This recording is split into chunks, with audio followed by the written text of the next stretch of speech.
Alcatraz Island, shrouded in mist and memories, has always been more than just a prison. Its imposing presence looms over the San Francisco Bay, a silent witness to tales of daring escapes and lives forever changed by its cold embrace. Today we take you on a journey back in time to explore one of the most intriguing chapters in its history, the story of an inmate whose unwavering bond with his niece brought light into the darkness of Alcatraz and touched the hearts of all who heard his tale. It was the winter of 1959, and the fog around Alcatraz Island was thicker than soup, the kind that swallowed whole ships, whole dreams. For inmate hashtag AZ-458 Michael Mick Carver, it was just another day of counting cracks in the concrete. Mick had been inside for 8 years, armed robbery gone wrong. His younger brother Tommy had died in the getaway, and Mick took the fall alone. What no one ever knew, what he never told a soul, was that the gun had been in Tommy's hands. Mick had grown up on the streets of Boston, tough, scrappy, and loyal to a fault. His mama died young. His father was a shadow. All Mick had was Tommy, and now even that was gone. The only thing that kept him sane in Alcatraz was the memory of a promise that one day he'd get out and find Tommy's daughter, Emma, the baby he'd never met, and make things right. But Alcatraz didn't care about dreams. His cellmate, Frankie the Rat D'Angelo, had a voice like sandpaper and a laugh that echoed too long. He used to say, "No one leaves Alcatraz the same. You either leave in a box or with ghosts chained to your ankles." Mick believed it. He saw men crack like ice in solitary, saw others talk to shadows. Some just stopped talking altogether. But everything changed the day Mick got the letter. It was a cold Tuesday morning, and the guard shoved it through the bars like it was nothing. Mick stared at the envelope, his name in messy, childish scrawl. Return address, Emma Carver. His hands trembled as he opened it. "Dear Uncle Mick, Mama told me about you. She says you're not a bad man, just a man who made a mistake. I wanted you to know I'm starting school soon, and I have a locket with a picture of Mama and Uncle Tommy. I hope someday you can be in it too. Love, Emma." Mick read it over and over until the ink blurred from tears. That letter was the first time in years he felt human. It was forgiveness in a world where none existed. From that moment, something inside Mick shifted. He started writing back clumsy, slow, but honest letters.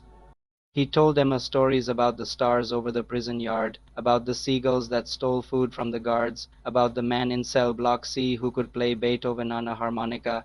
Emma wrote back every month. Each letter was sunlight in the dungeon. She grew older in the pages, school dances, science fairs, the stray cat she rescued, named Lucky. She told him she wanted to be a writer. She said she was saving a seat for him at her graduation. But peril wasn't on the table for men like Mick. His file was stained with the blood of the past. Still, he hoped. Then came 1962. That June, 3 inmates vanished in the night: Frank Morris and the Anglin brothers. The whole prison was locked down. Tension climbed like ivy over the walls. Mick was questioned, searched, beaten. He hadn't been involved, but guilt was contagious on the Rock. He never saw Frankie again. Some said he helped the escapees, others said the sea swallowed him. Mick didn't care. All he cared about was keeping Emma's letters safe. He hid them behind a loose brick near the bed, every one of them folded like prayer notes. Then, one morning in 1963, the warden made the announcement. Alcatraz was closing. The inmates would be transferred. The island was to be left behind, cold, empty, haunted. Mick left the Rock wearing chains, but inside he carried a fire. Epilogue: years later, a warden at Lompoc Federal Prison read a letter aloud during mail call. It was from Emma. She had published her first book. It was called Letters to the Rock, a collection of her correspondence with her uncle, a man she called the gentlest soul behind the roughest walls. The book became a bestseller, and Emma kept her promise. At her graduation, she left an empty seat in the front row, with a worn envelope placed gently on it. On the back was written, "For Uncle Mick when you're free. They say Alcatraz is empty now, just rust and ghosts. But if you listen closely near cell 13, you might hear the scratch of a pen or the whisper of a child's voice, reading a letter in the dark." If these four walls could talk, they would echo with stories like Mick's, tales of despair and hope, courage and loss that unfolded within their somber confines. But there are other voices too, those of the dedicated staff who walked the corridors, the architects who designed the structure, the families torn apart by its existence. Their stories too deserve to be told. So let us continue our exploration of Alcatraz and uncover the layers of its history, delve deeper into the lives of those who lived, worked, and were incarcerated within its imposing walls. The impact of Alcatraz reached far beyond the prisoners it confined. Families were torn apart. Inmates were shipped away, their hopes and dreams dashed against the unforgiving shores of the rock. Explore the stories of the families affected by Alcatraz. How did they cope with the sudden disappearances? How did they navigate the complexities of loved ones entangled in the criminal underworld? These narratives offer a glimpse into the human cost of a prison that became a symbol of confinement and despair. The legacy of Alcatraz continues to captivate us, drawing in historians, filmmakers, and tourists eager to unravel its mysteries. But what about the everyday lives of the people who called Alcatraz home?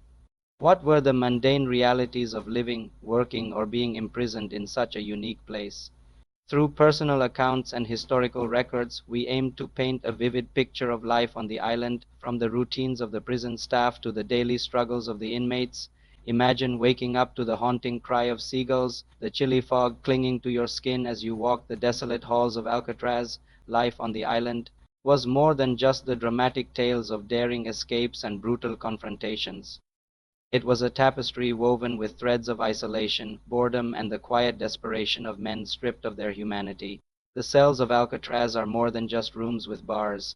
They are silent witnesses to some of the most notorious criminals in American history. Each cell wall could tell tales of anger, fear, and the slow erosion of hope. But what about the architects of this fortress? How did they envision a prison that would become synonymous with inescapable confinement? Delve into the minds of the designers of Alcatraz and explore their motivations and the thought processes behind creating such a formidable institution. The closure of Alcatraz marked the end of an era, but its impact resonates even today. How has the legacy of Alcatraz shaped our perception of prisons and punishment? Has the romanticized image of the island overshadowed its darker realities? Join us as we grapple with these questions and examine how the myth of Alcatraz continues to endure. And finally, let us turn our attention to the present. How is Alcatraz today? What does it mean for a prison to be abandoned? And what does it say about our society that we are fascinated by such desolate places? Thank you for joining us on this journey through time. If these four walls could talk, they would share tales of triumph over adversity, moments of humanity, and the resilience of the human spirit. Because Alcatraz was more than just a prison, it was a microcosm of life, a place where darkness and light intertwined and where stories unfolded that continue to resonate with us today. As you continue your exploration of Alcatraz, remember that behind every story lies a human experience. Every inmate was once a person with hopes, dreams, and connections. Every guard had a family, and every visitor carried their own burdens and emotions. Alcatraz was a stage where life played out its drama, leaving its indelible mark on all who were part of its story. Thank you for joining us today. Your support means the world to us. Together, we can keep these stories alive, ensuring that they continue to inspire, educate, and touch the hearts of generations to come.